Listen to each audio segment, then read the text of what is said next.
Donc, bonsoir à tous. Donc, on est très heureux de vous voir ce soir tous dans la salle, dans l'auditorium, et aussi très heureux que vous soyez aussi nombreux en ligne à nous suivre en direct, puisque la conférence est filmée et retransmise en direct sur Zoom. Donc voilà, merci d'être là ce soir pour cette conférence qui est proposée dans le cadre de la programmation culturelle. Donc merci à Benoît Hermé qui a bien voulu animer cette conférence. Donc Benoît Hermé est journaliste et rédacteur. Donc il a travaillé pendant presque 9 ans en tant que rédacteur en chef du magazine Le Festin et est installé aussi depuis 12 ans en tant qu'indépendant. Il écrit des contenus et interviewe des projets en lien avec d'autres professionnels de la création comme Madame Anouk Legendre qu'on est ravis d'accueillir ce soir. Donc un petit point technique. Donc à la fin de cette conférence, on est ensemble pour environ 1 heure. Puis après, on pourra vous proposer de poser des questions, donc soit en ligne directement dans la partie Q&R de votre écran, donc en bas à droite sur le bandeau en fait de Zoom, dans la partie Q&R, ou alors en salle directement. On ne peut pas vous donner de micro, puisqu'avec le Covid, on ne peut pas se donner des micros entre nous. Par contre, Monsieur Hermé, du coup... Oui, il faut que je répète les questions. Voilà. Voilà, donc n'hésitez pas à poser des questions en salle et sur Zoom. Voilà, je laisse la parole à Benoît Hermé. Merci beaucoup. Bonsoir à toutes et tous. Bonsoir Anouk Legendre. Merci d'être venu. Quelques mots d'introduction donc, dans ce bel auditorium de la Cité du Vin pour cette rencontre. Donc, anniversaire des 5 ans de la Cité du Vin, plusieurs temps de rencontres avec des personnalités. La semaine dernière, Carole Bouquet, je ne sais pas si vous étiez là déjà, est venue puisqu'elle, je ne le savais pas, je l'ai appris, elle produit elle-même du vin. Apparemment, il est très bon d'ailleurs, entre la Sicile et la Tunisie, je crois. Donc, ça faisait partie un petit peu des rencontres culturelles autour de la programmation de la Cité du Vin. Ce soir, Anouk Legendre, donc, qui est une autre femme de talent, une architecte, l'architecte de la Cité du Vin. Et elle-même est fondatrice donc, de l'agence XTU Architecte, qui est basée à Paris, qu'elle a cofondée avec Nicolas Desmazières, et elle nous en parlera plus longuement dans quelques instants. Comme l'a dit Caroline, le principe, donc, c'est d'avoir un temps d'échange entre nous. On va avoir beaucoup d'images aussi, puisque c'est un sujet qui est l'architecture qui est quand même très visuelle. Donc l'idée, c'est d'avoir ces images à l'appui pour expliquer. Vous verrez des choses qu'on ne voit plus, qu'on ne verra plus d'ailleurs avant, et puis des choses un peu le back-office, si j'ose dire, ou de la construction de ce bâtiment. Et vous verrez évidemment des exemples d'autres réalisations de l'agence. Alors quelques mots en préambule également sur la Cité du Vin. Je rappelle quand même, donc, c'est devenu aujourd'hui un équipement culturel emblématique de Bordeaux, du renouveau de Bordeaux, dans un quartier qui est lui-même en plein renouvellement, le quartier des bassins à flot. Je ne sais pas si vous avez eu l'occasion de suivre un peu son évolution, mais c'est un quartier qui a beaucoup changé. Et un grand musée nouvelle génération, on peut le dire. Hein, c'est même plus qu'un musée, un musée qui connaît en tout cas un succès public important, puisque avant Covid, le nombre de visiteurs par an était de 400 000 visiteurs par an, avec un public évidemment très international, ce qui était un peu dans le projet initial. Alors en préparant la rencontre, c'est amusant parce que j'ai retrouvé une citation dans le Juppé qui disait, on sait comment il a porté ce projet à Bordeaux, et qui disait en 2016, alors je vais vous dire très exactement, la Cité du Vin sera mon Guggenheim. Il disait voilà. Un bâtiment qu'il a porté, un bâtiment qui a aussi fait pas mal débat à l'époque, notamment par sa forme, je pense, qui a surpris un peu, au moins, on va dire, les Bordelais. On pourrait y revenir dans notre échange ou à travers les questions du public. Voilà, donc comme disait Caroline, on discute une petite heure, on regarde vos photos, et ensuite on aura ce temps d'échange avec le public et évidemment avec les questions qui auront été formulées sur Zoom. Donc, Anouk Legendre, avant d'entrer dans le détail, l'aventure un peu de ce bâtiment, j'aurais aimé, puisqu'on parle d'architecture, que vous nous reparliez un petit peu donc, de vous présenter votre agence. Je rappelle juste en 2 mots, donc vous êtes la fondatrice avec Nicolas Desmazières de XTU Architects. Vous êtes diplômé de l'école d'architecture de Paris-la-Villette. Alors, si j'ai bien compris, vous êtes aussi sans doute peut-être tous les deux géographes et urbanistes. Non, c'est moi. Ah, c'est vous, pardon. En tout cas, donc l'agence est lauréate de nombreux prix. Vous avez un CV, si j'ose dire, enfin en tout cas une carrière à l'international. Vous avez réalisé beaucoup de bâtiments publics, mais aussi des musées. On va en voir quelques-uns en introduction qui sont très beaux et dont certains ont inspiré la Cité du Vin. Et vous êtes également très investi dans les questions qui tournent autour de l'innovation et notamment de l'intégration du vivant dans l'architecture. Donc voilà. Alors, je vais peut-être vous passer la parole pour nous présenter un petit peu l'agence pendant quelques minutes. Oui, alors comment on fait pour passer Alors normalement, il y a une petite flèche. Oui, du coup, je vais vous parler un peu des références de l'agence avant. Avant qu'on commence ce projet, effectivement, on avait en cours de chantier un musée en réalisation, donc en Corée du Sud. C'était un musée de la préhistoire, et qui était une grande forme courbe dans le paysage. C'était la première fois qu'on faisait des courbes dans notre architecture. Jusque-là, on faisait toujours des projets très, très carrés. Et donc, pendant le temps où on étudiait le projet, ce projet était en train de se terminer. Et on va voir après qu'il a été important dans la conception, au final, de... Donc ça, c'est un projet qui est un grand musée qui est en Corée du Sud, c'est ça ? Voilà, c'est en Corée du Sud, à la frontière de la Corée du Nord. Et ça ressemble à une sorte de grand... forme courbe et organique dans le paysage, et qui est assez impressionnant sur place. Et voilà, avec des façades perforées, un peu comme vous avez ici, mais avec un motif différent. C'était inspiré par les dragons aussi. Et un autre projet qu'on venait de gagner, dont on venait de terminer les études, donc à La Réunion, un musée des civilisations de La Réunion. Donc c'est là qu'on a appris à travailler vraiment sur l'environnemental, l'autonomie de l'énergie, de l'eau, de tout, et sur les matériaux biosourcés renouvelables. Et celui-ci a été réalisé à La Eh Réunion. bien, il devait partir en réalisation, et au moment de démarrer le chantier, notre client a perdu les élections, et donc le projet a été arrêté malheureusement. Ah ok, d'accord. Oui, en fait, les musées, c'est des programmes fragiles. En fait, c'est souvent lié à des hommes politiques. En fait, il faut qu'ils soient là. S'ils ne sont plus là, le musée s'arrête, en fait. Et voilà, pendant le temps du chantier de la Cité du Vin, on a aussi étudié et réalisé le pavillon de France à l'exposition universelle, un grand projet tout en charpente de bois, où la charpente faisait à la fois la façade, le plafond et la structure.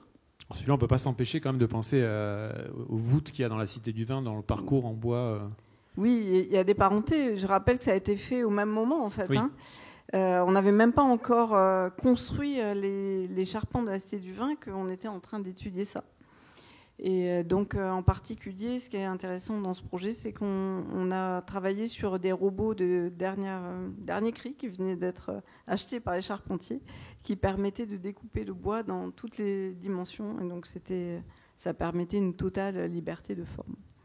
Et puis, à peu près à la même époque, et juste après, plus récemment, on a travaillé sur le musée à Rabat, donc musée d'archéologie et de géologie. Donc là aussi, c'est un voyage dans le temps qui est proposé. Chaque musée, c'est un voyage. Ici, on a un voyage sur le thème du vin. Mais la préhistoire en Corée du Sud, c'était un vaisseau à remonter le temps.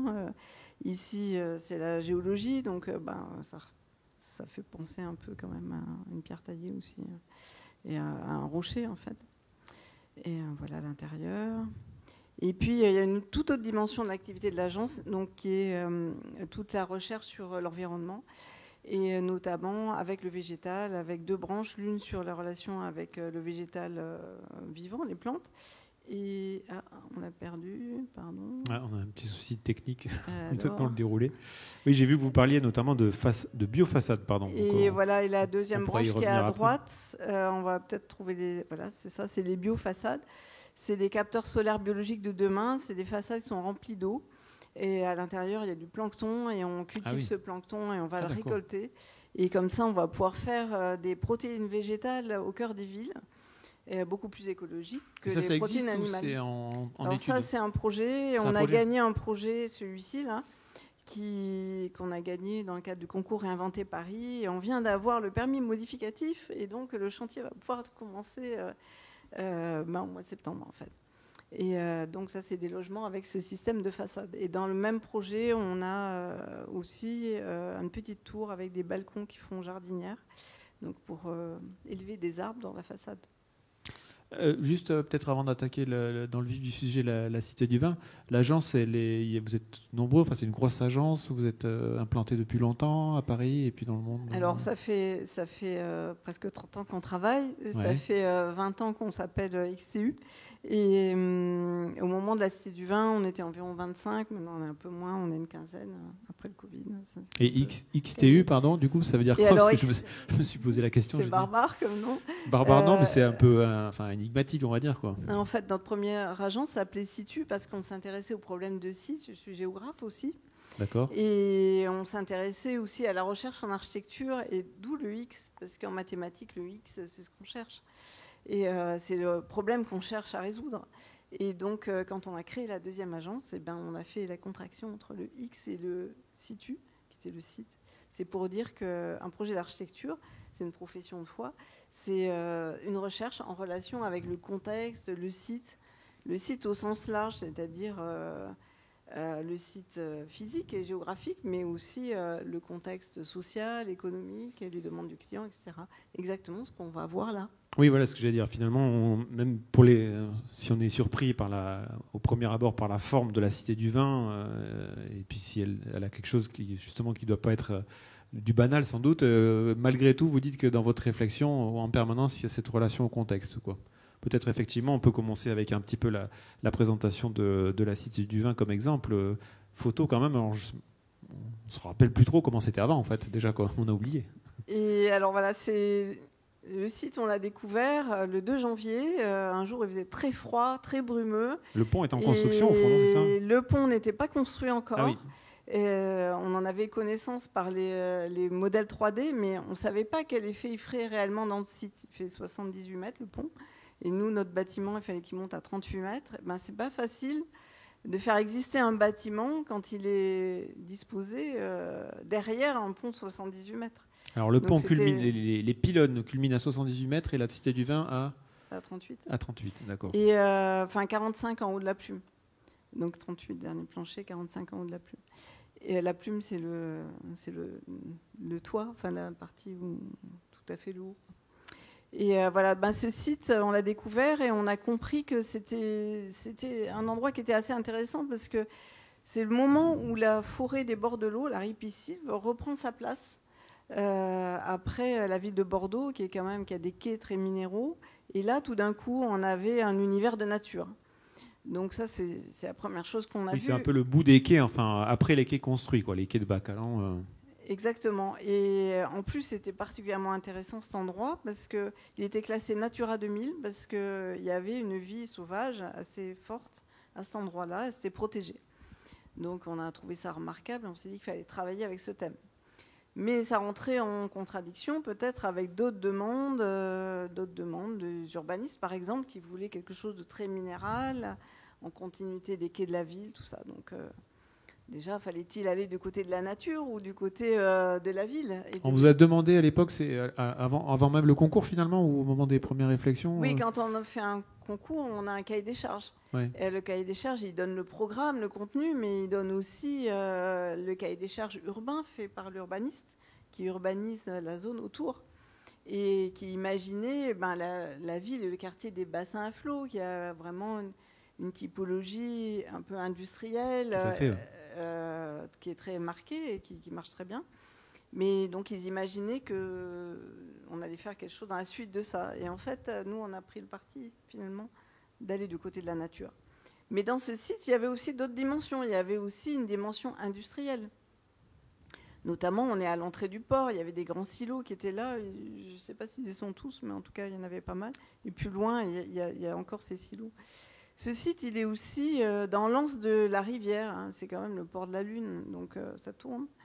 Et c'est pas neutre comme situation. Voilà. Donc on avait quelque chose qui était entre la ville patrimoniale et le port. La ville patrimoniale à gauche, le port devant nous, là sur la photo. Non, c'est l'inverse, pardon. La ville patrimoniale derrière nous, ouais. et la ville patrimoniale à droite. Non, le port, oui, voilà. Et donc, on est à la frontière de deux mondes, et on est aussi à la frontière d'un autre monde qui est l'univers des bassins à flot. Et finalement, ce terrain, il est sur un angle, sur un arrondi de la rivière, et il est dans une zone pivot. On voit très bien ici ces trois mondes. Hein. Je ne sais pas si on peut... Même Alain Juppé, à l'époque, entre autres, mais disait que c'était, quand il imaginait le projet, il disait aussi qu'il fallait que ce soit une espèce d'entrée de ville par le fleuve. Même voilà. on parlait des bateaux de croisière, mais il n'y a pas que, quoi. Et du coup, dans la géographie de la ville, que ce soit vraiment une espèce de signal, enfin de phare. Je ne sais pas qu'est-ce qui avait pu être imaginé dans le concours ou dans le cahier des charges, mais... Eh bien, le cahier des charges racontait ça, justement. Et le cahier des charges demandait un belvédère en hauteur.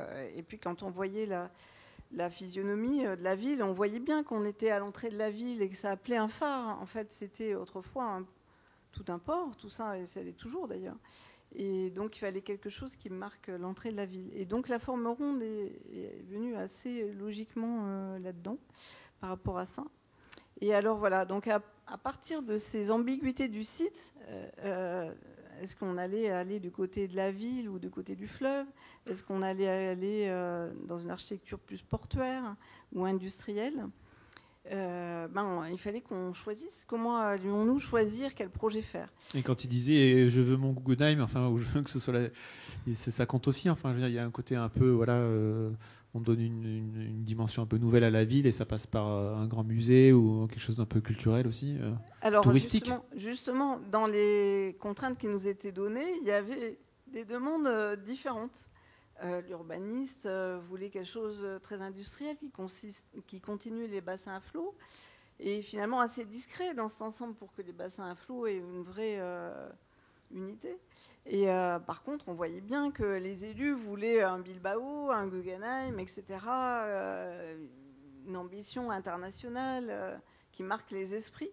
Et alors, tout ça n'allait pas dans le même sens. Et du coup, on s'est dit qu'on allait mettre au point une méthode par rapport à ça. Et voilà, c'est peut-être de ça dont on va parler.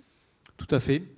On peut évoquer effectivement la jeunesse de ce bâtiment. Moi, ce qui m'a frappé, c'est que, enfin, ce qu'on oublie finalement, c'est qu'il y a plein d'architectes qui concourent. Il y a plein de projets aussi au sein même des agences d'architecture. Et je crois que vous-même, quand vous étiez en pleine réflexion avec vos collaborateurs, vous avez élaboré plusieurs projets qui n'étaient pas forcément celui qu'on connaît aujourd'hui, quoi. Voilà, exactement. Quand on commence un projet d'architecture, on essaye plusieurs solutions. On regarde tout ce que demandent les contraintes. Alors, la contrainte la plus basique, c'est qu'il était demandé une tour, puisqu'il fallait faire un belvédère en hauteur à 35 mètres. Et puis, notre scénographe, lui, demandait d'avoir un grand plateau unique pour toute la partie scénographique. Et ce plateau unique, il remplissait presque 100% de la surface possible à construire. Et ça donne le premier dessin. Et donc, à partir de ça, on a cherché des variantes en hauteur, des différentes organisations. Des anneaux qui sont comme des anneaux empilés ou des choses comme ça. Voilà, c'est ça. Ou alors, on a essayé de mettre la tour d'un côté ou de l'autre, de la relier ou pas de la relier. Enfin, il y avait différentes façons de faire. Et puis, bon, on hésitait, on ne savait pas trop. En même temps, il fallait qu'on évoque quelque chose de l'univers du vin. Et on s'est aperçu que même si on aimait le vin, on ne connaissait pas vraiment le vin à fond. Donc on a fait une enquête. On est allé voir sur place, dans les vignes, auprès des vignerons, comment ça se passait. Là, c'est vous qui êtes en photo là, avec les vignerons, c'est ça? Oui, avec l'écharpe rouge normalement. Et donc avec différents amis qui connaissaient les vignerons, justement. Et donc on est allé voir comment ça fonctionnait. On est allé dans les caves, on est allé, vous voyez, moi, l'associé en bas, Nicolas Desmazières. On voit votre associé près des barriques, oui. Et on a goûté des vins, évidemment, ils nous ont fait goûter des vins. Chacun voulait montrer ses meilleurs vins. On a aussi cherché du côté des ports les sources d'inspiration. Ça, c'était autre chose. Vous voyez à côté là. J'ai même lu qu'il y a un vin qui vous a inspiré plus particulièrement. Je ne sais pas si c'est vrai ou si ça rentre dans la légende, mais apparemment. C'est vrai, ça rentre dans la légende. Je ne sais pas si on a le droit de dire le nom. Effectivement, un jour, on a goûté un vin incroyable qui a mis du temps à se révéler. Voilà. Et puis tout d'un coup, il s'est révélé, mais c'était un truc incroyable, quoi. Je sais pas, on peut pas le. Et dans la dégustation, enfin. Oui, dans la dégustation. Et ce vin, il s'appelait Hosanna. On a trouvé que le nom était particulièrement bien bien pensé parce que c'était exactement l'impression qu'on ressentait en goûtant le vin. Et d'ailleurs, le vigneron lui-même, quand il nous l'a fait goûter, il a dit ce vin, c'est un des 10 meilleurs vins que j'ai goûté dans ma vie. Donc on était quand même très flattés de goûter ça. Et du coup, ça nous a frappé. On s'est dit, il faut faire quelque chose avec ça. Mais on ne savait toujours pas quoi. Et puis, alors je montre à gauche quand même dans l'image, dans les inspirations, il y avait aussi les entrées de port. En fait, souvent, il y avait un peu d'eau aussi. Il y avait pas que des figures à l'entrée. Il y a des figures à l'entrée des ports. Un peu de maritime ou un peu de fluvial. Et puis, il s'est passé un truc, c'est qu'au moment où on était en train de terminer le concours, enfin, on en était à la moitié, quoi, on a dû aller en Corée inaugurer notre bâtiment. Et celui-là. Et c'était la première fois qu'on faisait un bâtiment dans ce style-là. Jusqu'alors, tout était carré, comme je disais. Et ça nous a tellement impressionnés sur place. Ça marchait tellement bien dans le paysage. C'était un truc hallucinant, même dans le paysage. Ce bâtiment, il fait 100 mètres de long, quand même. C'est un musée d'archéologie de préhistoire. C'est un musée de la préhistoire. Un musée de la préhistoire, pardon. Voilà, et qui est très en relation avec le site, avec les collines, et c'est un pont entre deux collines, etc. Et du coup, cette rondeur, cette fluidité, etc., qu'on a perçue sur place, ça a immédiatement fait écho avec toutes les paroles des vignerons qui parlaient des rondeurs sans couture, qui nous avaient fait goûter le vin, et particulièrement ce vin-là. Et du coup, finalement, on s'est dit, c'est ça qu'il faut faire. Il faut faire exactement ce qu'a fait le vin, ce qu'on a ressenti du vin. Il faut tout relier, la tour avec la base, de façon souple et fluide, et avec rondeur, avec et sans couture. Et il faut raconter l'histoire du vin qu'on a perçue lors des rencontres avec les vignerons. Il faut la raconter en architecture. Et moi, je me suis demandé si vous aviez été un peu inspiré aussi par les architectures du vignoble, parce que on est dans le Bordelais, il y a un patrimoine historique très riche, des châteaux, que ce soit dans le Médoc, Saint-Émilion, etc. Et puis, on a eu aussi toute une vague, si j'ose dire, d'architecture contemporaine ces 10 dernières années, des grandes signatures, les gens nouvelles, Ports-en-Parc, Villemotte, etc., qui ont fait parfois des bâtiments, on disait même un peu spectaculaires, où il y avait une surenchère un peu entre grands propriétaires. Il y a eu même une tour, justement, il y a une tour dans le Médoc, ça c'est les architectes bordelais qui l'ont fait. Mais est-ce que ça vous a un petit peu inspiré aussi, ou vous vous sentiez quand même éloigné un peu de ces questions-là, ou qui ne sont pas toujours d'ailleurs très contextuelles finalement dans leur proposition architecturale, quoi? On est allé les voir, ils n'étaient pas tous construits à l'époque. Ils n'étaient pas tous construits, c'est vrai. Il y en a même assez peu qui étaient construits. Il y avait le bâtiment d'Arzoc-de-Meuron qui était construit, oui, mais qui n'est pas le plus spectaculaire. Cheval Blanc n'était pas construit. Pas construit. Et donc voilà, c'est plutôt les paroles des vignerons qui nous ont inspirés et le vin. Et le vin. C'est parti vraiment du vin. D'accord. En fait. Et il faut savoir qu'un musée, ça raconte une histoire. Un musée, c'est pas un bâtiment standard dans le paysage. Il doit déjà donner envie. Il va incarner l'identité de la ville. En l'occurrence, Bordeaux voulait prendre une dimension internationale de capitale du vin. C'était ça. Oui, le projet dès le départ, ce n'était pas de faire un musée du vin de Bordeaux, mais bien quelque chose sur la culture, la civilisation et à l'international du vin. C'est même un peu ce qu'on reproche aujourd'hui au vin de Bordeaux, d'être un peu trop dans le vin de Bordeaux, alors qu'on est passé dans une dimension très internationale du vin, au niveau même de la vente du vin et du commerce, quoi. L'ambition des politiques, c'était d'en faire la capitale mondiale du vin, en fait. Donc il fallait quelque chose qui forcément sorte de l'ordinaire. Ça ne pouvait pas être un bâtiment comme les autres. Et il fallait que le vin l'inspire par lui-même. Et donc c'est ce qu'on cherche à faire quand on fait un musée. On essaie toujours que dans la forme, dans l'impression, dans le ressenti immersif qu'on peut en avoir, il y ait quelque chose qui évoque le sujet. C'est le sujet qui doit parler. Et un musée, c'est vraiment particulier, ça frappe l'imaginaire. Il faut qu'en le voyant de loin, en le voyant sur Internet, en le voyant dans le site, on ait envie d'y aller. Il incarne un sujet, il va incarner l'identité d'une ville. Et en l'occurrence, il va incarner la nouvelle identité de Bordeaux, qui n'était pas si tournée sur le vin à ce moment-là. Et depuis, c'est devenu vraiment un truc... Elle l'était historiquement, forcément, mais l'image de la ville aussi a changé, parce que son urbanisme a changé, parce que les quais ont changé. Ça a été une révolution, on va dire, dans le paysage de la ville, mais aussi dans les usages. Et la culture est venue quand même aussi, enfin la culture au sens large, incluant même le tourisme. On le sait, la ville est devenue beaucoup plus touristique qu'elle l'était il y a 10 ans. Ouais. Donc voilà, la Cité du Vin entre complètement dans cette dynamique nouvelle. Touristique et plus habité, il y a beaucoup plus d'habitants aussi. Et du coup, des habitants jeunes qui viennent dans les cafés, qui viennent boire du le vin. soir, on boit du vin aussi quand même, c'est ce qui frappe. Moi, j'ai fait mes études à Bordeaux avant de les finir à Paris. Et à l'époque, il n'y avait pas autant de cafés sympathiques où on boit du vin comme maintenant. Et on voit qu'il y a eu un vrai changement en 30 ans. Peut-être vous voulez à présent, on peut rentrer un petit peu dans le détail du bâtiment et alors, et de sa conception. On avait parlé du site avant, en fait, et on a parlé du vin. On n'a pas dit un truc essentiel qui est à la fois dans le site et dans le vin. Le site, il est variable. Il y a 4 sites. On est à la jonction de 4 sites. Donc, il n'y a pas de raison que le bâtiment il soit exactement le même partout. En l'occurrence, le bâtiment, il doit résonner avec les 4 identités du site, le fleuve, la ville, le port et les bassins à flot. Si on veut qu'il soit bien inséré dans son paysage, il doit entrer en résonance avec toutes ces dimensions. Et en même temps, le bâtiment, il évoque le monde du vin. Et le monde du vin, c'est un monde qui n'est pas très connu, qui est même assez mystérieux pour la plupart des gens, et pour nous-mêmes, c'est aussi assez mystérieux avant qu'on y travaille. Et c'est justement pour ça qu'ils font une cité du vin, pour qu'on vienne comprendre ce qui s'y passe. Et donc, on a fait un bâtiment qui est à l'image du vin. Le vin, il change, on le perçoit différemment suivant qui on est, dans quel état d'esprit on est. Est-ce qu'on est heureux, malheureux, est-ce qu'on est joyeux, etc.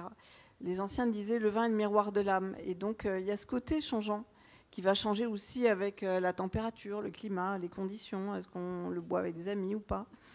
Et voilà. Donc, et le bâtiment, il est comme le vin. Il change aussi suivant dans quel contexte il est vu et comment il est. Et donc, on s'est amusé à faire cette série de photos tout autour du bâtiment, en tournant du fleuve, devant le fleuve et après vers la ville. Et donc la perception est complètement différente. Ici, on va être plus horizontal, plus étal, plus en rapport avec les lignes du fleuve.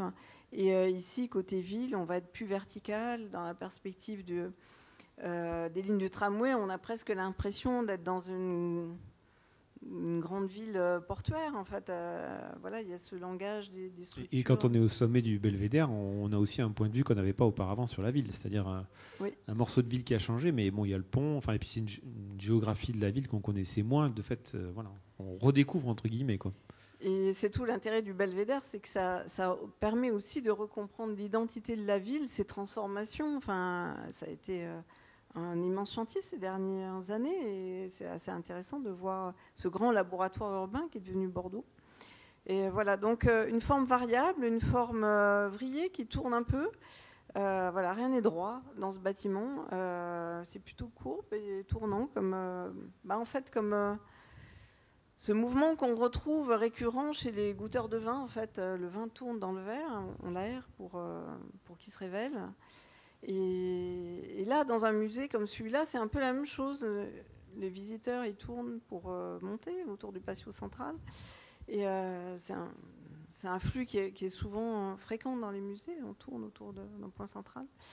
Et ça rejoint le mouvement du vin. Et finalement, la forme architecturale, elle reprend ça, ce mouvement tournant. C'est-à-dire qu'aussi, ce qu'on a à l'extérieur, finalement, on le retrouve à l'intérieur. C'est ça, c'est qu'il n'y a pas forcément de rupture ou de... Quand on est à l'intérieur, on voit quand on circule dans les espaces d'exposition, quand on monte dans les belvédères justement qui est circulaire, etc. On est toujours un petit peu dans cette espèce de... En fait, on est dans un mouvement tournant qui va aller vers le haut, en fait. Et comment dire, chez XU, on aime bien faire des synthèses entre l'extérieur et l'intérieur. On aime bien que ça soit la même chose. On raconte quelque chose dehors, on ressent quelque chose dedans. Et là, c'est pareil. On a imaginé le flux des visiteurs qui tournent vers le haut. Autour du patio et on a construit le bâtiment autour du flux des visiteurs et il se trouve que ce mouvement c'est le même qu'il y a dans le vin quand on va le goûter et on a trouvé que ça faisait une communauté de flux qui était intéressante à raconter et voilà pourquoi cette architecture est comme ça un peu tournante, vrillée en volute et en volute et aussi parce que le vin il nous fait différents effets. Et l'ivresse du vin. L'ivresse, voilà. Donc on n'avait pas fait un bâtiment tout droit, tout raide, parce que quand quand on le voit, c'est quand même un élément liquide qui est en mouvement. Et puis quand on le boit, oui, il y a l'ivresse. En même temps, c'est un bâtiment qui est très construit. Je veux dire, enfin, il y a une structure particulière. Oui, alors, en fait, ce bâtiment, il a l'air très flou comme ça. Il travaille sur le flou avec ses variations de forme, mais en fait, c'est une structure, c'est une charpente. Et il a fallu quand même beaucoup de savoir-faire pour arriver à construire cette charpente, à la structurer pour que ça soit faisable et simple. Et peut-être c'est ce qu'on va voir après d'ailleurs, mais un peu plus tard. Là, on va voir l'intérieur. Tout à fait. On peut faire un petit bout de la visite. Alors peut-être que parmi le public, des gens connaissent déjà un petit peu les salles à l'intérieur. Ce qui est intéressant, je trouve, moi, c'est que justement, on n'a pas forcément de... Alors, on a un circuit, on a un parcours, mais que c'est assez libre, au fond. Enfin, on le voit bien sur cette image-là. On peut déambuler, on peut aller picorer des choses. On est aussi dans cette approche peut-être du savoir aujourd'hui, même si on sait que la scénographie, elle va peut-être évoluer, mais dans une approche de quelque chose d'un petit peu plus libre, où le spectateur est un petit peu plus acteur, entre guillemets, de son parcours. Oui, tout à fait. Ça faisait partie aussi à la fois des envies des scénographes et des envies des utilisateurs et aussi de ce qu'on avait déjà expérimenté sur le musée de la Réunion. C'est-à-dire qu'on a conçu l'intérieur de plateaux scénographiques comme un paysage. Le paysage du vin avec ses différentes dimensions, ses dimensions géographiques, historiques, culturelles, religieuses, poétiques, l'amour en fait partie, etc. Et on ne va pas être guidé pour visiter ça. On va suivre la visite suivant ses envies. Il y a 10 heures de visite possibles, mais évidemment, à chaque visite, on ne va pas tout voir. On ne va voir qu'une partie. Et c'est important que ça parte du désir des gens, parce que le vin, c'est un monde de sensations, de désirs. Et c'est pour ça qu'on a voulu faire une architecture immersive qui émeuve les gens de l'intérieur. Ça les émeut déjà de dehors, quand on est sous l'emprise du bâtiment. C'est quand même impressionnant. Mais aussi, quand on rentre dedans, on est sous l'emprise du bâtiment. Et d'ailleurs, c'est ce qui va se passer. Si on raconte rapidement, vous l'avez tout vu, mais allez, je vous le remontre, pour ceux qui sont sur le net et qui ne peuvent pas visiter. On passe de l'intérieur vers l'extérieur par un passage au noir. On avait cette robe dorée, un peu dorée sur un fond noir. On va rentrer à l'intérieur dans un espace très sombre, où il y a plein de jeux de reflets, on ne sait pas très bien où on est, les gens sont intrigués. Voilà, ça évoque le sol, la cave, le début du vin, ça se passe dessous, dans la terre, on ne sait pas ce qui s'y passe. Et donc, tout le rez-de-chaussée, c'est un espace de déconnexion du réel par rapport à ce qu'on a pu vivre à l'extérieur, et où on est dans ce monde trouble des reflets qui ont parfois des couleurs rouges inspirées par le vin. Et puis au fond, on a le patio autour duquel on va tourner, c'est ce qu'on a vu tout à l'heure. Et dans ce patio, il y a des arbres, et sur ces arbres, il y a des lambrusques et des vignes sauvages qui poussent, si vous allez voir. Et c'est pour dire qu'autrefois, les vignes ne poussaient pas dans les champs, mais elles poussaient sur les arbres. Et c'est comme ça qu'on les cultivait. Ah bon. Voilà, il y a des espaces un peu comme ça, spectaculaire. Ça, c'est la boutique. Enfin, pas la boutique. C'est la boutique du cave, vin. Je sais pas comment on peut dire. Et la cave avec la mise en abîme en fait du plafond. En fait, il y a un miroir noir qui multiplie l'espace.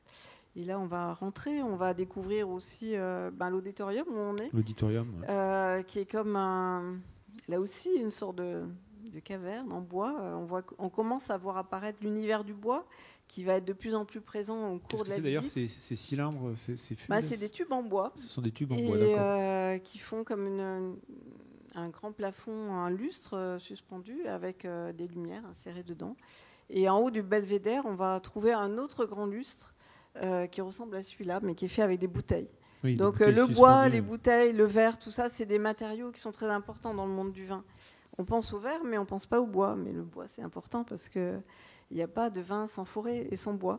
Et c'est ça qui va être le fil conducteur de l'architecture qu'on va produire. Ici, en haut, l'exposition temporaire. Les salles au premier étage où on commence à travailler sur le thème de la couleur, les différentes couleurs du vin, donc avec des petites salles de dégustation immersives qui sont aussi travaillées sur le thème des reflets, d'ailleurs. Et voilà, c'est un monde de couleurs, de particules. C'est combien de temps d'ailleurs le chantier là? Je me rends plus, enfin je me rends pas compte. Oui, ça a été assez long. Ça a été 3 ans de chantier parce qu'il y a eu presque 1 an à faire les pieux. Il y a 450 pieux dans le sol. Pieux dans le sol. Ouais, parce qu'en fait, on est dans un sol qui est un sol. Autrefois, c'était la rivière. Il y a eu des terres Bordeaux, qui ont on dit été souvent, rapportées. c'est construit sur un marécage et. Oui, c'est un peu mou. Et donc, il a fallu faire plein de pieux pour que ça tienne. Donc, c'est un bâtiment presque construit sur l'eau, en fait. Et voilà. Presque construit sur l'eau, mais ancré dans le sous-sol quand même. Oui, bien sûr. Ben, rassurez-vous, c'est pas flottant. Rassurez-nous. Il y a des poteaux. Et donc 450 poteaux qui vont jusqu'au bon sol. Une structure en béton quand même. Alors la structure des planchers, des niveaux est en béton. Voilà. On aurait bien aimé tout faire en bois, mais financièrement, ça n'aurait pas été possible. Et la structure de la forme extérieure, c'est-à-dire de la robe, de tout ce que vous voyez de l'extérieur, elle était entièrement en charpente de bois, y compris le toit de l'exposition permanente. Donc, en fait, on a mis en béton tout ce qui va apporter des planchers. Les planchers, c'est assez lourd dans les musées. Et voilà, comme ça, on était sûr de rentrer dans le prix donné par le maître d'ouvrage. C'est important. La question du prix, je ne sais pas si vous l'évoquez, parce qu'il paraît qu'elle a été dépassée. Alors, le prix a été dépassé. Ah, mais pas de beaucoup. Mais pas de beaucoup. C'est ce que j'ai lu dans la presse, dans une moindre mesure que d'autres établissements qu'on ne va pas nommer, qui eux ont carrément. On est dans les 7%, alors que d'habitude c'est 200% des dépassements. C'est ça, très raisonnable. Donc je pense qu'Alain Juppé était ravi. Enfin, en tout cas. J'espère qu'il était ravi, mais en tout cas, on a essayé de tenir le prix. Et c'était pas évident. C'est une vraie prouesse d'être dans ce taux-là avec un objet pareil, parce que c'est pas un objet standard en fait. Et oui, c'est pour ça qu'il a fallu faire des astuces au niveau de la conception pour arriver à. Des astuces, c'est-à-dire? Eh bien, on va en parler après au niveau de la structure, mais en fait, vous voyez. Donc là, c'est du bois, par exemple, quoi. Oui. Alors la charpente que vous voyez, voilà, ça c'est du bois. Il y a 450 arches toutes différentes qui ont été découpées par des robots et ça a été rendu possible facilement parce qu'aujourd'hui les charpentiers sont équipés de super robots qui leur permet de découper la forme de la poutre sans qu'il y ait beaucoup de pertes de bois en fait. Donc c'est économique. Et comment est-ce qu'on arrive à... Là, ce sont des calculs, j'imagine, extrêmement aboutis pour arriver à ces formes-là, etc. Mais après, là, c'est des systèmes de construction qui sont industriels ou ça... Enfin, comment? Oui, parce que vous alors, dites charpentier, en fait, je vais en parler après. Alors, attends, d'accord, continuez, allez-y. Sinon, c'est pas... Bon, ça, c'était l'intérieur. Donc, on finit de voir ça, la charpente. Oui, je vais en parler un peu plus loin, mais vous voulez que j'en parle maintenant? Allez-y, on peut regarder les images en même temps, c'est très intéressant. En gros, en fait, les charpentiers aujourd'hui sont équipés avec des robots qui permettent de découper dans toutes les dimensions. Et donc ça permet de ne pas dépenser sur la quantité de bois. Ce qui coûte cher dans le bois, c'est la quantité. Donc si on dessine une arche, il consomme juste la partie qui correspond à l'arche en bois. Et c'est très facile à faire maintenant. Et du coup, la variation de la forme est intégrée par la charpente. Et du coup, tous les détails de couverture sont très simples. Il n'y a plus qu'un seul détail. Alors que d'habitude, dans les bâtiments standards, rectangulaires, les structures sont répétitives. Et il y a 1000 détails différents autour. Nous, c'est l'inverse. On a une charpente qui est toujours variable, mais facile à faire par un robot. Et on a un seul détail pour l'étanchéité et la façade. Donc c'est comme, ça qu'on est rentré dans le prix. Vous dites qu'en fait, finalement, ce qui est sur mesure ou un petit peu particulier, fait avec la machine, permet d'être plus intéressant, même au niveau du prix, que la standardisation des choses au niveau... Si on avait voulu faire une courbe avec des poutres droites, ça nous aurait coûté super cher et ça aurait été super compliqué.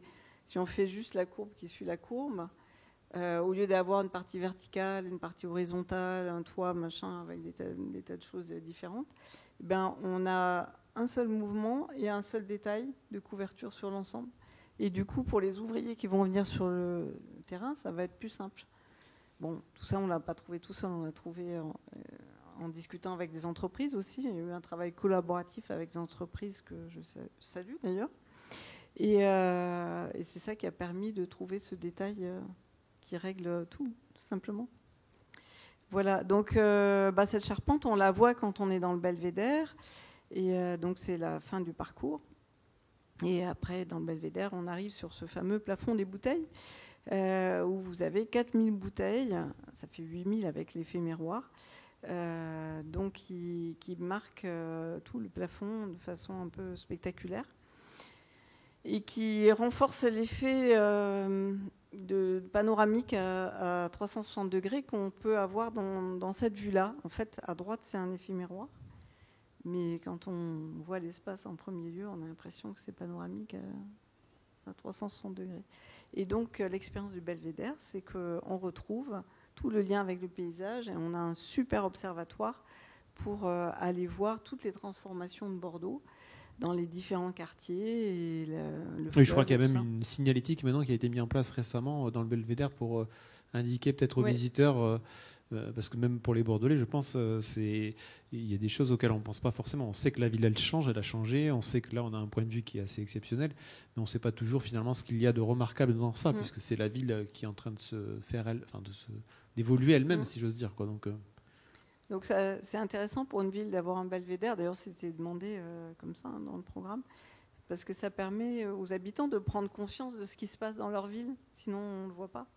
Disons qu'on n'est pas dans la partie la plus historique de la ville, ou en tout cas celle qu'on associe, je sais pas, au Grand Théâtre ou à des choses du 18e, etc. Quoi. Là, on a un bon exemple de...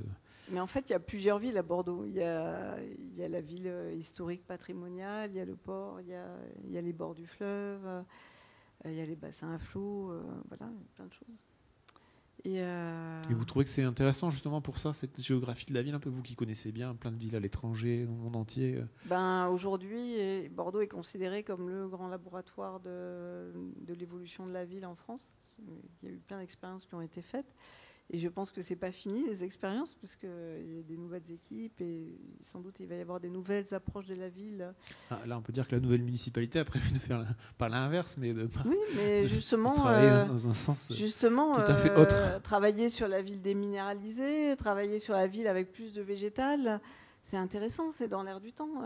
C'est une réflexion sur la ville qui évolue récemment partout dans le monde sous l'effet du changement climatique. Oui. On perçoit la ville autrement et c'est justement tout notre travail chez XTU sur le végétal dans la ville et dans l'architecture.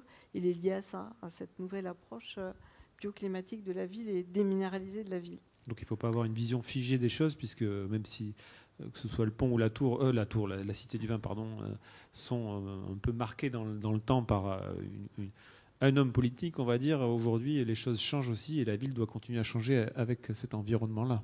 C'est ce que vous dites aussi, quoi. Et la Cité du Vin s'inscrit dans ça aussi. Les îles, elles évoluent constamment. Typiquement, Bordeaux, elle raconte l'histoire des villes depuis des siècles et chaque grande période, chaque grand élu essaie de porter sa marque et ça a donné les monuments de Bordeaux ou certaines parties urbaines de Bordeaux. Et voilà, les villes se fabriquent dans le temps. Et là, on va rentrer dans une période où on va travailler plus sur la nature, sur la déminéralisation, sur la réduction de l'îlot de chaleur, enfin, j'imagine. C'est ce qui est prévu en tout cas par la municipalité. Ouais. Vous vouliez nous parler un petit peu des matières aussi et de la couleur, je crois. La couleur, et voilà, donc on parlait de la structure, de la matière, du volume, etc. Et donc, voilà, on peut se dire, voilà, à partir des dessins qui ont été les premiers dessins de la genèse qu'on a vu tout à l'heure, comment on arrive à la réalité, comment on travaille le volume pour que ça soit possible. Je dois dire qu'au début, on était nous-mêmes pas rassurés parce que c'est quand même des formes inhabituelles. Il y avait des doubles torsions, c'était beaucoup plus compliqué en géométrie que ce qu'on avait fait en Corée. Et on a été nous-mêmes obligés de nous former à des nouveaux logiciels pour aborder ce sujet. Des logiciels paramétriques que très peu d'architectes utilisent, sauf à l'époque, il y avait Zahadid qui utilisait ça. Mais ce n'était pas courant du tout, de façon à pouvoir travailler la forme et à la travailler en relation avec les matériaux qu'elle allait recouvrir. Je m'explique, quand on fait une forme courbe et qu'on veut mettre des verres dessus, le verre, ça ne se courbe pas très facilement. Donc il y a des tolérances de courbure, il y a des choses qu'on peut faire et des choses qu'on ne peut ne pas faire. Donc il faut qu'on travaille la géométrie, qu'on l'analyse pour faire des choses faisables. Et c'est pareil avec le bois et c'est pareil avec le métal. Mais le plus difficile, c'est évidemment le verre. Donc du coup, voilà, on a dû former toute l'agence. Ça a été une petite révolution chez nous sur ces nouveaux logiciels. Et il se trouve que ces logiciels ont permis de travailler en 3 dimensions le projet, de l'analyser pour que ça soit possible avec les matériaux, etc. Et après, d'avoir une image en 3 dimensions qui était compatible avec les logiciels qu'utilisaient les charpentiers. Et ce travail concomitant avec la charpente, il est très important en fait. Et c'est même la base du projet, parce que en fait, c'est la charpente qui fait toute la forme que vous voyez là. Et l'objectif en particulier, c'était de donner l'impression de la courbure avec peu de verre réellement courbe, parce que le verre réellement courbe coûte très cher. Donc ici, vous avez des parties arrondies en bas qui sont réellement courbes, et les autres qui ne le sont pas, et qui sont travaillées avec des droites, mais ça donne l'impression que c'est des courbes. Et d'où tout le travail géométrique et le travail sur la charpente. Vous voyez la forme de la charpente là. On a beaucoup aussi travaillé sur la forme de la tour elle-même. Bon, parce qu'au moment les Bordelais le savent, au moment du concours, il y avait une forme un peu différente. Et puis les Bordelais avaient imaginé des tas de choses autour de ces formes organiques, tout ça. Oui, donc toute une série de débats. Donc ça a fait parler tout ça dans les chaumières bordelaises. Et donc du coup, on a adapté la forme pour qu'il ne puisse plus y avoir de débat. Et voilà, et c'est comme ça qu'on est arrivé à ça. Et là, vous voyez comment cette charpente s'est construite. Et je dois dire que ça a été un grand moment assez émouvant dans l'histoire du projet. Quand les charpentes ont commencé à arriver, quand la charpente s'est montée, tous les jours, il y avait plusieurs arches qui étaient montées. Et c'est comme si on construisait une cathédrale qui, au début, était faite juste par les charpentes avec le ciel derrière. Et ce que vous voyez aujourd'hui, c'est comme ça au moment de la construction. Et voilà, un univers du bois, un univers des charpentes. Et il faut savoir que ce qui va rester de ce bâtiment dans le temps, c'est cette charpente. L'exposition permanente, comme toute exposition permanente, on sait que c'est amené à muter, à changer. Normalement, dans une exposition permanente, dans un musée ou un centre d'interprétation, chaque année, tous les 2 ou 3 ans, on change certaines installations. Comme ça, au bout d'une dizaine d'années, on a renouvelé le plus gros. Mais ce qui va rester, c'est le décor. Et le décor, c'est la charpente. Et c'est exactement l'envers de la forme que vous voyez à l'extérieur. C'est ce qu'on a vu rapidement tout à l'heure. Quand ça s'est construit, c'était comme ça. Il n'y avait même pas de scénographie, mais c'était un truc très Finalement, très ce que vous dites aussi, c'est que ce bâtiment très contemporain... quelque part, ce qui fait un peu sa durabilité, si j'ose dire, au-delà des critères classiques d'énergie, etc., c'est aussi ce travail sur la structure qui nous paraît à nous très moderne, enfin très futuriste. Et finalement, vous dites qu'il faut qu'il ait d'ores et déjà une espèce de pérennité dans le temps, comme ça, même si on change ce qu'il y aura à l'intérieur, puisque de toute façon, ce sera amené à changer, comme un bâtiment, effectivement. Alors, vous évoquez l'image, je ne sais pas si c'est une cathédrale, mais en tout cas, quelque chose qui est amené à durer beaucoup plus longtemps, quoi, en fait. Oui, en fait, il faut se rendre compte, il y a plusieurs siècles, les gens construisaient des cathédrales. Aujourd'hui, on construit des musées. C'est un peu ce qui va incarner l'identité d'une ville, d'un territoire, d'une région, etc. Et on sait que la scénographie a changé, comme je l'ai dit. Et du coup, on est obligé de s'inscrire dans la durée quand même, parce que finalement, ça va être le nouveau patrimoine. Donc, il faut que ça reste, que ça soit toujours spectaculaire. Et c'est pour ça qu'on travaille surtout sur le plafond, parce que le sol, c'est là où ça va bouger, où la scénographie va changer. Par contre, le plafond, ça ne va pas bouger, ça va rester. Donc, du coup, on a fait quelque chose qui est spectaculaire. Là, vous le voyez tel que c'est sans la scénographie, et qui restera spectaculaire. Et quelle que soit la scénographie qui va venir après, dans les décennies qui vont venir, eh ben, ça restera toujours spectaculaire. Ça, c'est ce que voulait Alain Juppé quand il disait ce sera mon Guggenheim, c'est l'effet qu'on a envie d'avoir en tant que élu, commanditaire. On veut cet effet un peu spectaculaire parce que après il y a le risque qu'il y ait un effet de mode aussi. Enfin, je veux dire, ça passe un peu. Donc il faut travailler, c'est ce que vous dites sur la structure, la ligne, les fondamentaux. Alors, ce projet-là, honnêtement, il était dans aucune mode. En fait, il a été inspiré par le vin. En fait, il n'est pas inspiré par une mode particulière. C'est vraiment venu de matériaux. Et c'est venu aussi de la charpente. C'est vrai. C'est aussi un projet de charpentier. Et là encore, la charpente, c'est indissociable du monde du vin. En fait, le bois. C'est ce que je disais. Pas de vin sans forêt. C'est vraiment la base. Et alors, cette charpente, elle a un lien avec la façade, avec la texture de la façade, parce que ces courbures, elles sont en relation avec le matériau qu'il y a dessus. Alors, ce matériau, c'est à la fois du verre sérigraphié et aussi du métal, de l'aluminium qui est perforé, avec le même dessin, mais inversé. Ce qui donne une unité tout en ayant une variation. Et il y a même plusieurs verres, puisqu'il y a des verres clairs qui paraissent noirs là, mais qui en fait sont des verres clairs sérigraphiés avec des points blancs. Et il y a aussi des verres dorés qui sont sérigraphiés. Alors pourquoi on a travaillé sur le doré? C'est une anecdote, mais à l'origine on avait mis des lignes rouges, parce que on pensait Bordeaux, c'était le vin rouge, tout ça.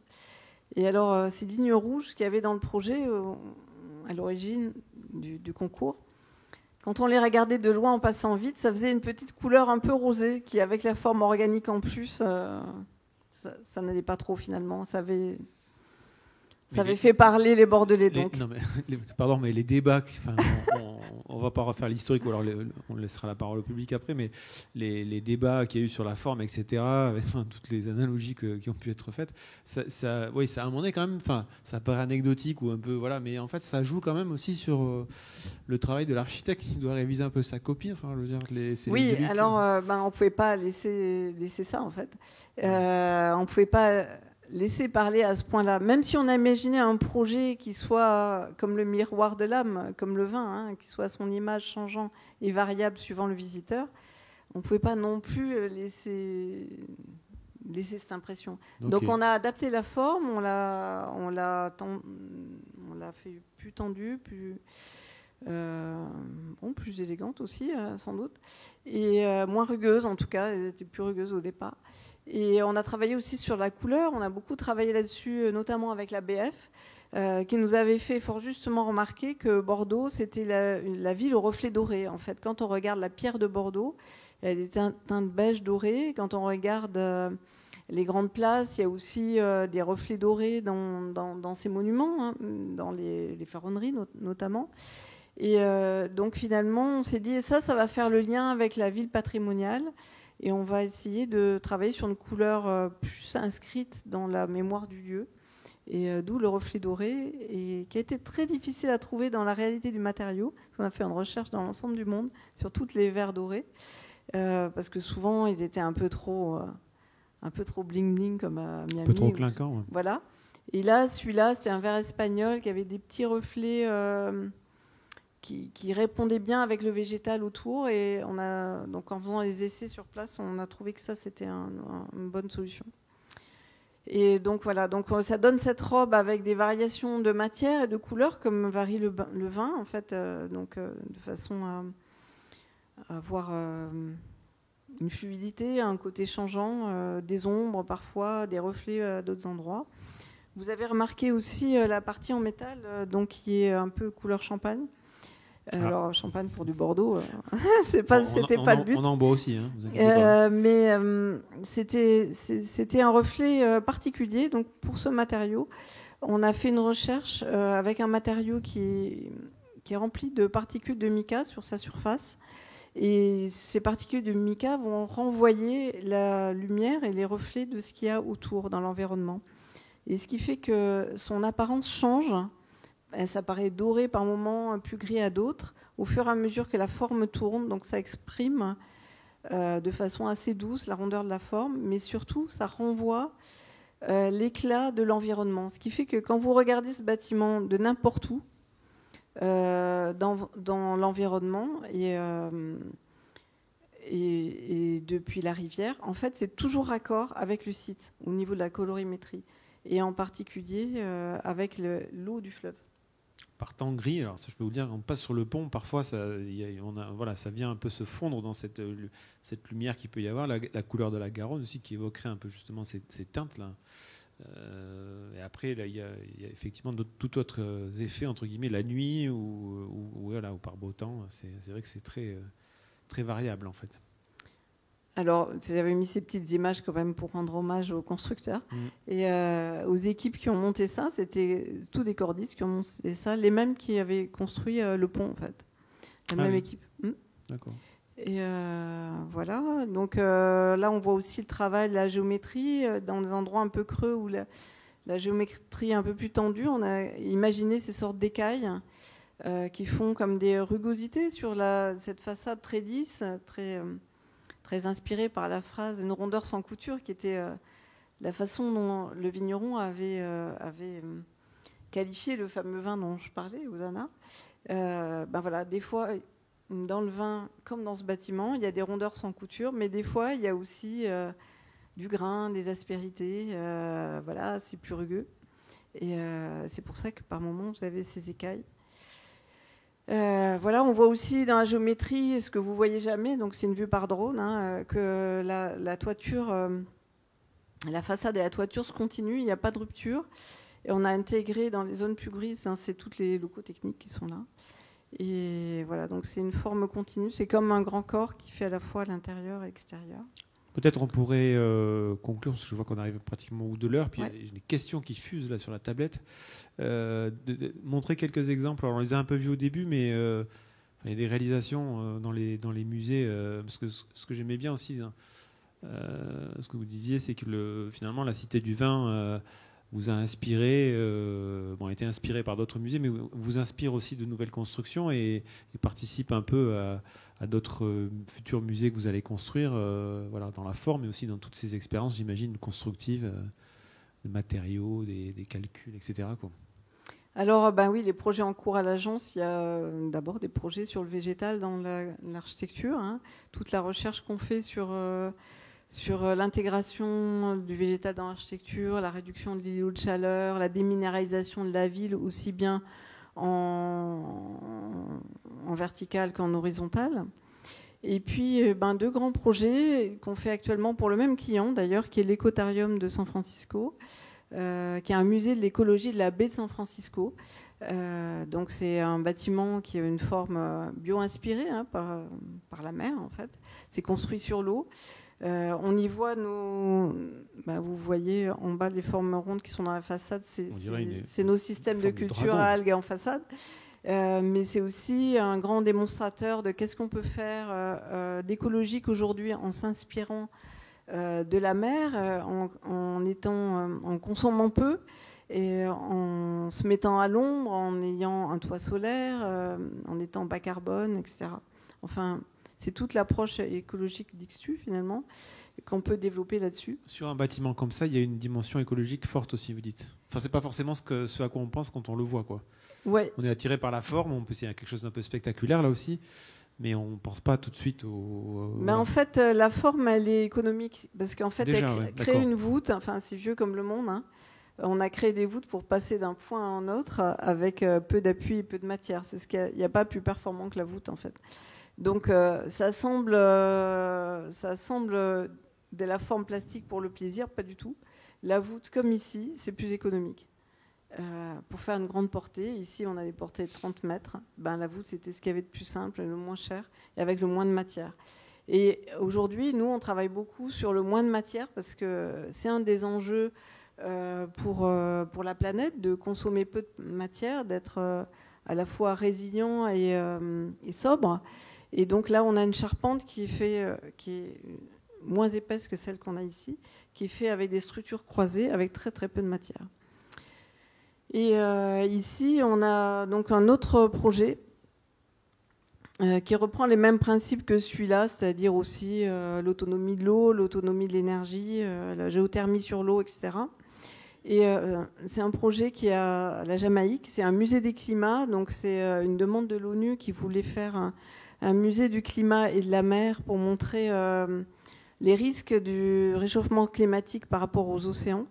Donc dans sa forme, c'est inspiré par les coraux. Dans sa fonction, c'est aussi un grand aquarium, on va dire. Et c'est aussi une forme en parasol qui va protéger du soleil. Parce que là-bas, le soleil, c'est important. Et ça permet aussi d'avoir un grand toit solaire. Il est très beau celui-ci, et en même temps, je ne peux pas empêcher de me poser la question. Je me dis, donc on est sur une dimension écologique, de sensibilisation, etc. Mais comment est-ce que vous arrivez à réussir aussi cet équilibre entre... ça a une forme très, très attirante, enfin très spectaculaire, un peu ludique, on a envie, qui fait rêver finalement, j'ai envie de dire.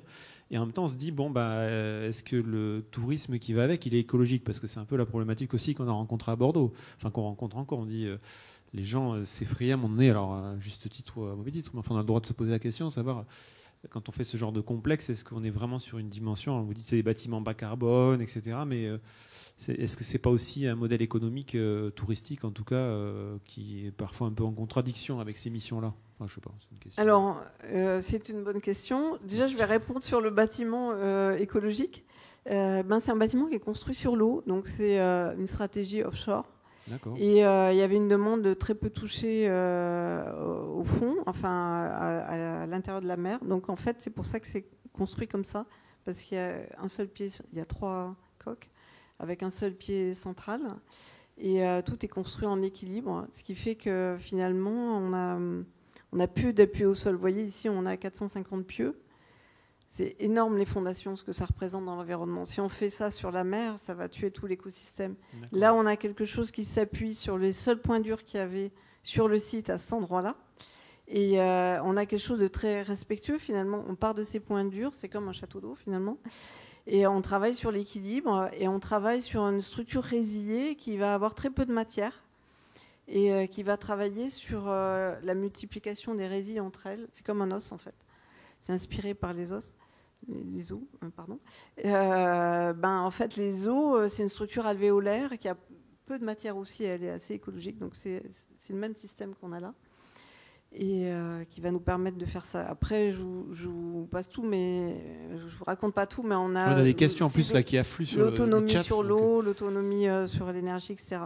Et pour répondre sur votre question sur le tourisme, alors effectivement, ça a été disposé. L'ONU cherchait à faire un grand musée qui frappe les esprits, qui amène à changer les comportements. Parce que là-bas, dans les Caraïbes, il y a un gros problème avec l'eau, parce que comme il y a pas mal de corruption, notamment, disons que l'argent des centrales, des usines des eaux, va souvent pas à l'endroit où il faudrait aller. Et ce qui fait que de l'eau sale va dans la mer. Et donc après, il y a des invasions de sargasses. Et après, après la mer est eutrophisée. Et donc après, il y a un problème avec le climat. Donc ils cherchaient l'endroit où il y avait le plus de touristes, le plus de monde qui allait voir dans les Caraïbes. Et ils ont trouvé ce port. C'est un port. Donc c'est aussi à côté d'un aéroport. Mais la plupart des gens arrivent en bateau.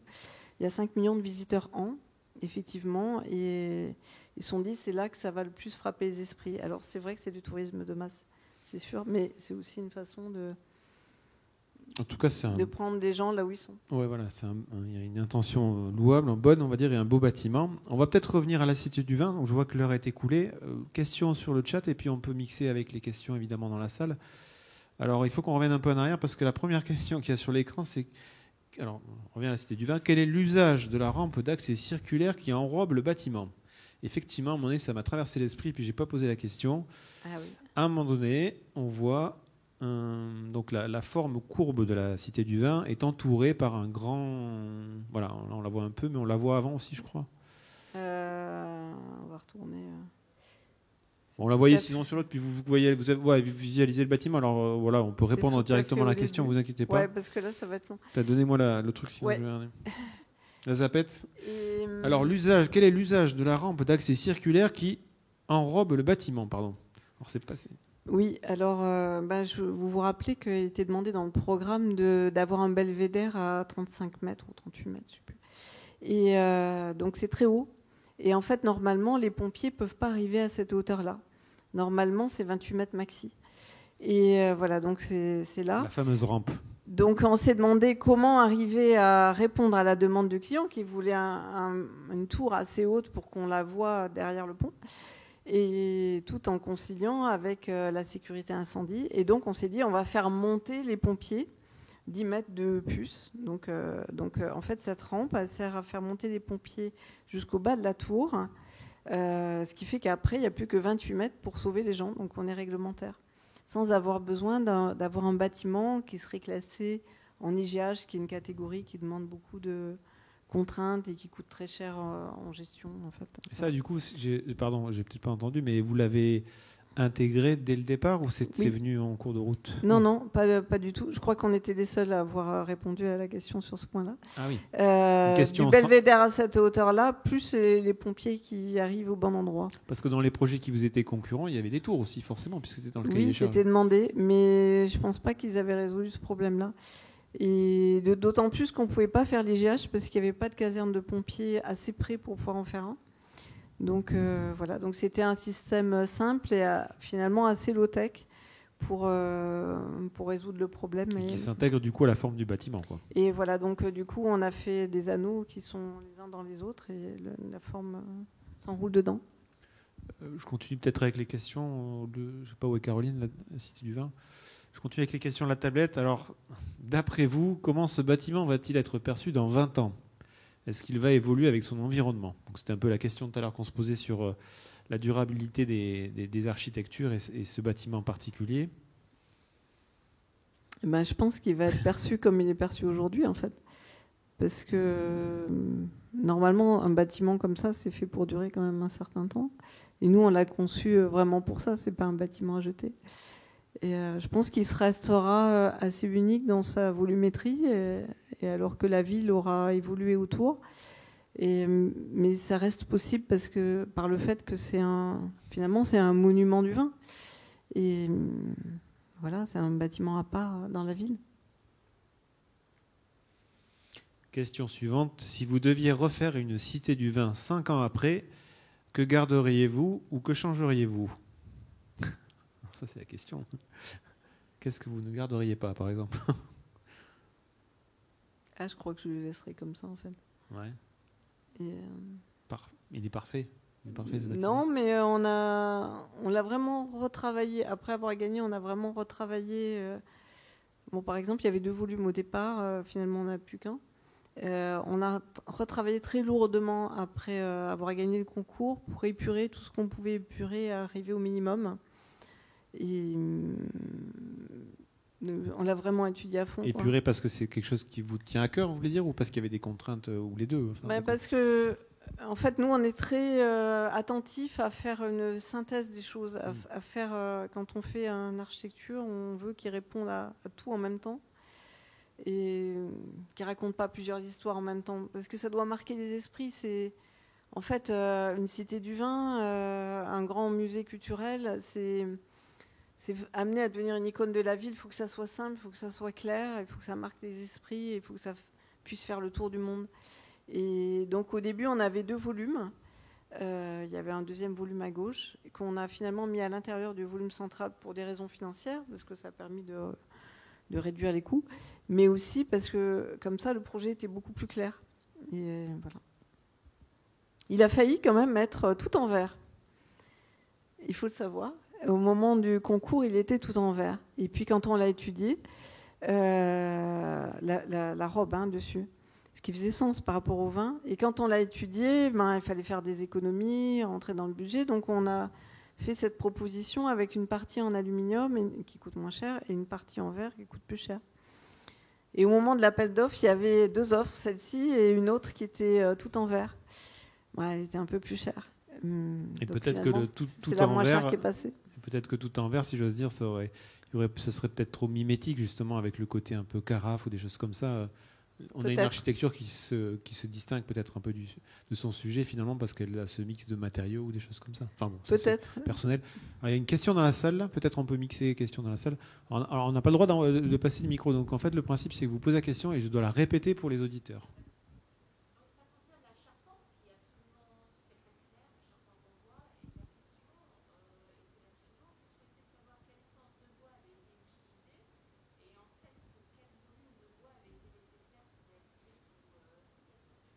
Alors donc je répète en partie la question. Donc une charpente spectaculaire et savoir quelles essences de bois ou quelle essence de bois et quel volume a été utilisé pour réaliser cette très belle charpente. Alors pour la première question, je vais pouvoir vous répondre. Oui, alors il y a 2 essences de bois. À l'intérieur, c'est de l'épicéa qui a été lasuré en blanc parce qu'on voulait quelque chose d'assez neutre, en blanc, en gris clair. On voulait quelque chose d'assez neutre pour mettre en valeur la scénographie. Et à l'extérieur, donc sur les parties qui sont en contact avec les intempéries, c'est du Douglas, un bois qui est assez rose d'habitude, mais qui a été aussi lasuré avec la même teinte pour donner une unité. Et voilà, donc un bois qui va plus résister aux intempéries et qui a été de plus protégé par. Il a été lui-même doublé pendant si vous allez voir dans la tour. Vous voyez qu'il y a un doublage autour de la charpente qui a été demandé par le bureau de contrôle pendant le chantier, en fait. Et pour le cas où les intempéries abîmeraient la charpente. Voilà, donc ça donne cette unité, ce que vous voyez là. Vous voyez la charpente, et entre les charpentes, c'est gris. Vous voyez que c'est gris aussi, c'est pas du bois, ça, c'est du tissu, en fait. C'est du tissu acoustique. Mais ça donne une impression de continuité, en fait. Et par contre, sur le cubage de bois, je ne vais pas pouvoir vous répondre parce que là, j'aurais dû préparer avant cette question, mais je ne m'y attendais pas. Non, c'est du bois européen, je pense que c'est tout du bois français même. Ah oui, non, on ne va pas aller chercher du bois au bout du monde, c'est pas écologique. C'est bon pour la réponse. Du coup, je repasse sur la tablette. Alors là, j'ai une petite question, clin d'œil. La couleur dorée du bâtiment a-t-elle un rapport avec le vin liquoreux ? On a parlé du vin de Bordeaux, des vins qui vous ont inspiré. Une personne qui demande si ça a joué aussi dans vos choix de couleurs. La couleur dorée, elle a surtout rapport avec cette teinte de la ville et avec cette discussion avec l'architecte des bâtiments de France. Effectivement, c'est aussi une des couleurs du vin, puisqu'on ne pouvait pas utiliser le rouge. Voilà, au début, c'était des lignes rouges, mais bon, ça donnait une teinte rosée, effectivement, ce que vous évoquiez tout à l'heure, qui était trop littérale, en fait, on va dire. Et donc, on a fait ce compromis qui permet de passer du noir et blanc avec juste un petit reflet doré. C'est aussi un clin d'œil à l'architecture classique. Dans l'architecture classique, si vous regardez bien les grands bâtiments classiques, vous allez voir que le doré est toujours traité par point, par goutte de doré, en fait, sur un fond sombre en général. Et c'est ce qu'on a voulu faire là, pour le mettre en valeur avec de l'ombre autour. C'est un travail sur le visible. Question suivante. Quel est votre plus beau souvenir de cette construction ? Alors, il y en a deux.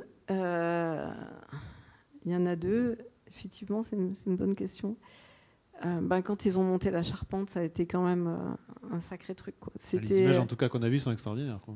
C'est pour ça qu'on les montre, parce qu'on a fait ce projet pour ça. On savait que ça allait être comme ça, parce qu'on avait tout contrôlé en 3D. On a fait une maquette 3D de tout ça. On avait fait aussi des maquettes réelles, etc. Mais quand les charpentes a commencé à se monter, qu'il y en a eu à peu près la moitié, on a vu ce truc-là arriver. Il n'y avait aucun référent ou objet scénographique. Donc la seule référence qu'il y avait, c'était les visiteurs, en fait. Et c'était un truc tellement incroyable, ce lieu. C'était je ne sais pas comment dire, mais c'était super scotchant, quoi. Enfin, c'était super émouvant.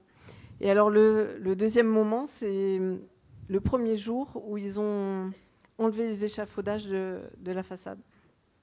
Dans tout bâtiment qu'on crée, finalement, c'est chaque fois une aventure. On imagine un résultat plastique.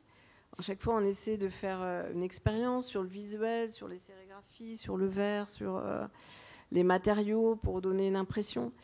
Mais on ne sait jamais exactement si ça va bien marcher jusqu'à ce que les échafaudages soient enlevés.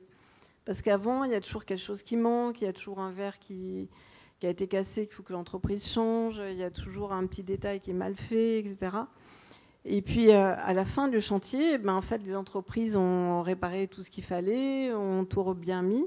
Et il y a un jour où on enlève les échafaudages. Et tant que ça n'a pas été enlevé, on ne sait pas si ça va marcher. Et un jour, je suis arrivée et les échafaudages avaient été enlevés la veille. Et le bâtiment était là et c'était tellement incroyable. On était sous l'emprise du bâtiment, comme quand on arrive depuis le petit pont tournant, là. Et le même genre d'émotion qu'on avait eu en Corée quand on avait visité notre chantier, parce qu'en Corée, on n'avait pas fait le chantier, on avait fait toutes les études, mais pas de chantier. Et là, tout d'un coup, on voit le projet fini. C'est à chaque bâtiment, c'est la même chose. Hein. C'est ce moment-là qui est crucial. Et jusque-là, le client a peur, et nous aussi d'ailleurs. Mais on sait que normalement, ça devrait marcher. Et c'est vraiment le moment de vérité. Et là, je suis arrivée, le bâtiment était là, sa forme était libérée dans l'espace, quoi. Et c'était incroyable. Voilà. Merci. En tout cas, c'est très intéressant, très presque émouvant aussi. Peut-être des questions dans la salle. On n'en a pas trop. On en a une. Une autre peut-être. Quelqu'un souhaite. Je vois des visages qui se. Ah. Alors dites-moi. Comme ça, je répète. Alors du coup.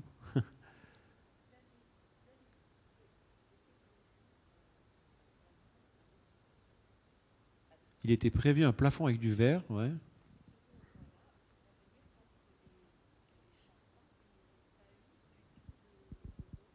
Est-ce qu'entre les charpentes, cela voudrait dire qu'il n'y aurait pas eu de bois, c'est ça? Non, alors oui, je me suis mal exprimée. En fait, actuellement, vous avez deux types de robes. Une partie en métal, en aluminium avec ses petits reflets dorés, et une partie en verre avec des sérigraphies, des petits points blancs, etc. Mais qui vient par-dessus... Enfin, dans la tour, c'est transparent derrière, et quand ça arrive vers le bas, c'est plus transparent. Et en fait, cette partie en verre qui remplaçait le métal, c'était dans la partie du bas. Et c'était pas transparent, c'était juste une vêture par-dessus l'étanchéité, en fait. Parce qu'en fait, vous avez compris, en fait, le bâtiment a une étanchéité, et après, au-dessus, il y a une robe qui vient cacher l'étanchéité pour avoir un truc parfait, super joli et tout. La robe, ça fait sens aussi dans le monde du vin. On parle de robe, en fait, pour parler du vin. Oui, vous évoquez souvent ce terme de robe pour le bâtiment. Oui, question. On vous écoute et je répète.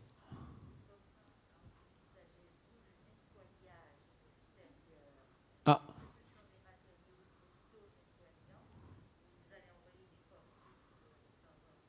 Question pratique, là, alors. Ça rejoint un peu ce que j'avais sur la tablette. Est-ce que l'entretien du bâtiment est prévu, facile, c'est ça? Et comment ça se... Est-ce qu'il y a des cordisses, comme on a vu là, les gens qui étaient suspendus tout à l'heure pour la livraison des panneaux? Ouais. Alors, non, normalement, c'est pas avec des cordisses. En fait, sur le toit du bâtiment, si vous regardez bien, vous allez voir qu'il y a une grande nacelle avec un bras qui se déplie et qui permet d'accéder à tout. Ça tourne autour de la tour du bâtiment et ça permet d'accéder à toutes les parties du bâtiment, en fait. Et sur le toit? Je n'ai pas très bien compris. Oui, sur le toit de la tour, vous allez voir, il y a une nacelle, ça ressemble à une petite grue, mais avec un bras qui va se déplier. Donc c'est depuis le haut. Il va pouvoir descendre dans les différentes parties du bâtiment. Et donc on peut faire l'entretien depuis depuis ce bras articulé, donc là, une nacelle suspendue là. Donc c'est prévu aussi dès le départ dans la conception, oui, enfin pas dès le départ peut-être, mais... C'était prévu dans le cadre du projet. Aujourd'hui, quand on fait un projet, on est obligé de penser à son entretien, à son nettoyage. Alors il y a les parties basses du bâtiment qui peuvent être nettoyées depuis le tour avec des camions, des systèmes de nettoyage plus classiques. Voilà, c'est ça. Et puis toute la partie en haut et sur le dessus, elle peut être nettoyée depuis cette nacelle. C'était inclus dans l'étude du bâtiment, en fait. C'est obligatoire aujourd'hui. On parle aujourd'hui beaucoup de monitoring de bâtiments, un peu comme si les architectes devaient à la fois concevoir le bâtiment avant, pendant et puis après, et voir plusieurs années après. Je ne sais pas si ça a été le cas ici. Oui, c'est normal qu'on pense aussi avec son évolution. Il faut que ça dure le plus longtemps possible. C'est aussi pour ça qu'on travaille souvent avec des matériaux qui ont un peu de reflet. Un peu de reflet, comme là. On a fait ça en Corée aussi, parce qu'on sait que même si c'est pas nettoyé une fois par an comme il faudrait, et que c'est nettoyé juste une fois tous les 5 ans, ça continuera à être bien, quoi. Et on sait que c'est des matériaux qui acceptent une certaine salissure. Et après, c'est des matériaux très lisses, justement aussi. On les a choisis lisses pour qu'ils se nettoient facilement avec la pluie aussi. Donc normalement, il y a peu besoin de les nettoyer. Et c'est aussi pour ça qu'il y a des sérigraphies dessus. Parce que les sérigraphies font un motif qui fait qu'on voit le motif et que s'il y a une petite salissure, on ne la voit pas, en fait. En fait, c'est des astuces qu'on a mis au point au fil du temps sur différents projets. On a travaillé sur le vitrage, notamment sur le vitrage sérigraphié. Ça permet d'avoir des vitrages qui paraissent neufs, alors même que le maître d'ouvrage, souvent, n'a pas pris le temps de faire le nettoyage prévu. Et voilà. On sait que le verre, c'est ce qui a la meilleure durabilité dans le temps, en fait, de tous les matériaux. Toute votre expérience d'architecte et toute cette pensée que vous avez du bâtiment, elle intègre tout ça, finalement, aussi Aujourd'hui, dans un bâtiment écologique, c'est obligatoire de penser ça. Et oui, il faut que ça soit intégré, d'où aussi le travail sur la géométrie, la régularité. Enfin, on a des équipes pour ça, c'est obligatoire, en fait. D'autres questions, peut-être, si on a encore un peu de temps, je vois. Non ? Ah oui, il n'y a peut-être pas d'autres questions, tout simplement. Non. La Cité du Vin, l'équipe, peut-être, a des questions, des retours à faire ou des... Alors moi, personnellement, pas forcément. Attention. Mais en tout cas, j'étais ravie d'écouter parce qu'on apprend toujours, même en étant tous les jours dans le bâtiment. Donc, c'est assez passionnant. Donc, merci beaucoup à Anouk Legendre pour cette rencontre. Merci. Et que vous pouvez réécouter d'ailleurs, puisque ça a été enregistré. Et, donc, le replay va être disponible dans les jours qui viennent sur la Cité du Vin en ligne. Donc, sur le site internet, on remet toutes les conférences qu'on filme. Voilà. Donc, merci à tous de nous avoir suivis. Maintenant, on peut parler donc de jeudi, puisque maintenant, on va réouvrir les after-work. Donc, jeudi, on propose un after-work avec 3 vins, donc 3 vins du monde. Donc, l'Autriche, l'Argentine et l'Afrique du Sud. Voilà. Et puis, en juin, on a donc une série d'événements pour les 5 ans de la Cité du Vin. Donc, on accueille le 22 juin Ariane Massenet, Franck Ferrand et Emmanuel Perraudin pour la rencontre à table. Et puis aussi le 29 juin, on aura une rencontre avec Sophie Lignon d'Armaillac. Donc n'hésitez pas à regarder toutes les informations sur le site de la Cité du Vin, qui seront aussi retransmises en ligne sur Zoom à chaque fois. Voilà. Merci.